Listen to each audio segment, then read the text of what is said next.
বর্তমানে আমাদের কাছে যে তথ্যগুলো এসেছে সেখানে রাজনৈতিক দলের নামের ক্ষেত্রে জনগণের পক্ষ থেকে অনেকগুলো পরামর্শ এসেছে।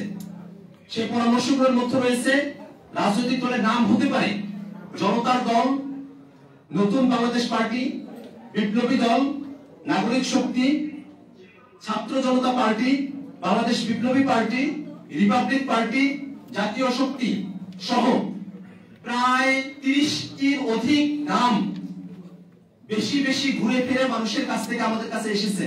আমরা এই নামগুলো পর্যালোচনা করছি এবং আমরা আমাদের আত্মপ্রকাশের আগেই আমরা আশাবাদী যে আমরা আপনাদেরকে ঠিক কোন নামটা আমরা গ্রহণ করছি সে নামটা আপনাদেরকে জানাতে পারবো।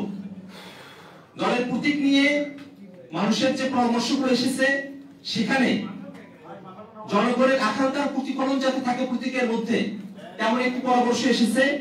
সংগ্রাম, উন্নয়ন ও ঐক্যের প্রতীক যেন আমাদের দলীয় প্রতীকে ফুটে ওঠে তেমন পরামর্শ মানুষ দিয়েছেন। যে প্রতীকের নামগুলো এসেছে, অনেকগুলো প্রতীকের নাম এসেছে, তার মধ্যে যে সব প্রতীকের নাম সব থেকে বেশি এসেছে আমরা সেই প্রতীকগুলোর নাম বলছি।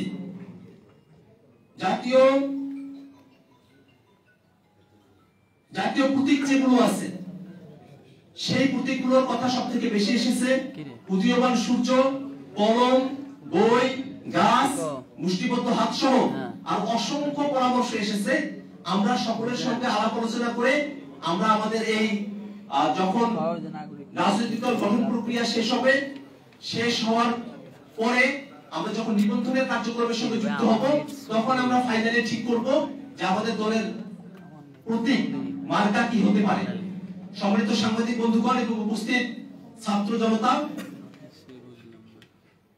বাংলাদেশের তারুণ্যের হাত ধরে জনগণের হয়ে, জনগণের পক্ষে, জনগণের সংশ্লিষ্টতা নিয়ে সংঘবদ্ধতার ভিত্তিতে যে নতুন রাজনৈতিক দলের আত্মপ্রকাশ হতে যাচ্ছে সেই নতুন রাজনৈতিক দলের কাছে আপনাদের যে প্রত্যাশাগুলো আছে সেগুলো আমাদেরকে জানাবেন।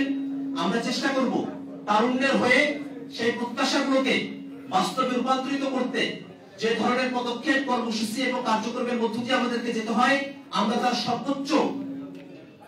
সর্বোচ্চটাই আপনাদের সামনে উপস্থাপন করবার চেষ্টা করব। আজকের এই সংবাদ সম্মেলনে আপনার চোখে নতুন বাংলাদেশ কর্মসূচির জনমত জরিপের সারসংক্ষেপ উপস্থাপন করা হলো। আমরা আশাবাদী শীঘ্রই আমরা এই জরিপের পুঙ্খানুপুঙ্খ যে তথ্যগুলো আছে সেগুলো আপনাদের সামনে উত্থাপন করতে পারবো। ধন্যবাদ সকলকে।